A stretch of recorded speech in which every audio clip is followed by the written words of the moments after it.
Okay, let's talk about car size as it relates to overtaking, because there are a few slight misconceptions around onto internet. So the most straightforward point is that the cars are bigger, therefore there's less room to overtake, so there's less overtaking, right? Well, yeah, the cars are definitely bigger. I mean, look at this. This is actually next year's car, which is actually slightly smaller than this year. It's slightly shorter, it's slightly narrower. But you compare it to 2005, quite a big difference, even with a smaller car next year.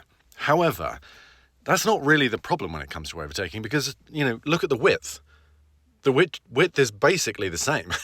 There's sort of been a 2 meter width Formula One car around, here or there, 10, 15 centimeters difference.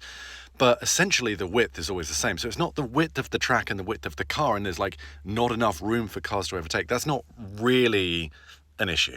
I mean, it's an issue in a way that throwing a deck chair off the Titanic is not really an issue, right? It does have an effect, but not really.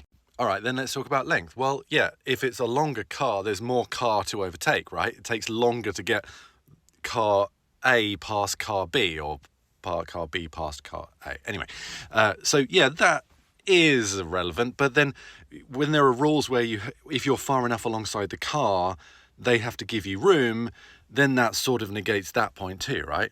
What's more of an issue is the fact that these cars generate so much downforce and create so much dirty air, even when they have, as I explained yesterday, the beam wing, which is pushing a lot of that dirty air up. But it's still displacing and messing up a lot of air. The diffuser's making dirty air, the tyres are making dirty air, the beam wing's not doing any of that or affecting any of that stuff. So dirty air is really the problem. And not only do they have tons of downforce, over body, wing, underbody, everything, but also a bigger car overall with more mass is going to create more downforce.